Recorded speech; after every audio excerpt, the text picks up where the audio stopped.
കന്യാകുമാരിയിലാണുള്ളത്. നമ്മള് രാവിലെ ഒരു ഏകദേശം 8:30 9 മണിയോട് കൂടി ഇവിടെ എത്തിയിട്ടുണ്ടായിരുന്നു.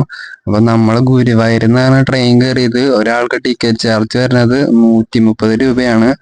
അപ്പൊ ജനറലിൽ പോവാണ്ടിരിക്കുകയാണ് നല്ലത്. ഏകദേശം അത്യാവശ്യം ഭയങ്കര ടഫ് യാത്ര തന്നെയായിരുന്നു.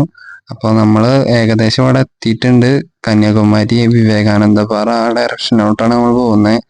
അപ്പൊ ആദ്യം ഇന്ന് നമ്മൾ വന്ന സമയത്ത് നമ്മൾ ഏകദേശം ടിക്കറ്റിന് നല്ല ക്യൂ ആയതുകൊണ്ട് നമ്മള് ബോട്ടിങ് കാര്യങ്ങളും നമ്മൾ ചെയ്യാൻ പോയില്ല. ഇതാണ് അവിടുത്തെ മാർക്കറ്റ് വരുന്നത്. അത്യാവശ്യം എല്ലാ കാര്യങ്ങളൊക്കെ ഉണ്ട്. ഡ്രസ്സുകളുണ്ട്, പിന്നെ കുട്ടികൾക്ക് പറ്റിയ എല്ലാ ഐറ്റംസും ഉണ്ട്.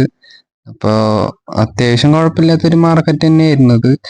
നമ്മളെ കൂടെ ആദി, വൈഗ, പിന്നെ അച്ഛനമ്മ, അമ്മമ്മ എല്ലാവരും ഉണ്ടായിരുന്നു.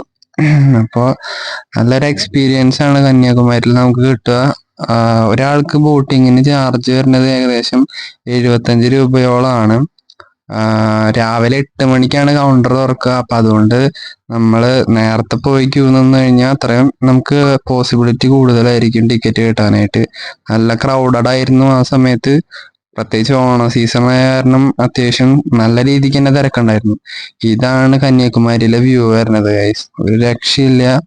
നല്ല എന്താ പറയാ, നീല കളറിലുള്ള വെള്ളം എന്നൊക്കെ പറയില്ലേ. ഇതിന്റെ മെയിൻ പ്രത്യേകത എന്താന്ന് വെച്ച് കഴിഞ്ഞാൽ ആ സ്റ്റാച്യു പിന്നെ ആ വിവേകാനന്ദ പാറയാണ്. അപ്പോ അവിടേക്ക് പോകണമെങ്കിലാണ് നമ്മൾ ബോട്ടിങ്ങിന് പോകേണ്ടത്. അതാണ് നമ്മൾ മെയിൻ ആയിട്ട് നമ്മൾ ചെയ്യേണ്ട കാര്യം. അപ്പൊ ഇവിടെ എന്താ പറയാ, രാവിലെ കാണാനായാലും പിന്നെ വൈകിട്ടായാലും നല്ല വ്യൂ തന്നെയാണ്. ഇതാണ് തിരുവള്ളൂർ സ്റ്റാച്യു ആയിട്ട് വരുന്നത്.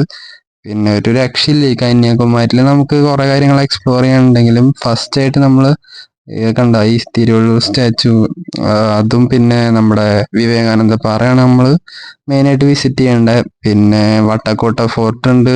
അത് ഇവിടെ നിന്ന് ഏകദേശം ഒരു 15 കിലോമീറ്റർ ഉണ്ട്.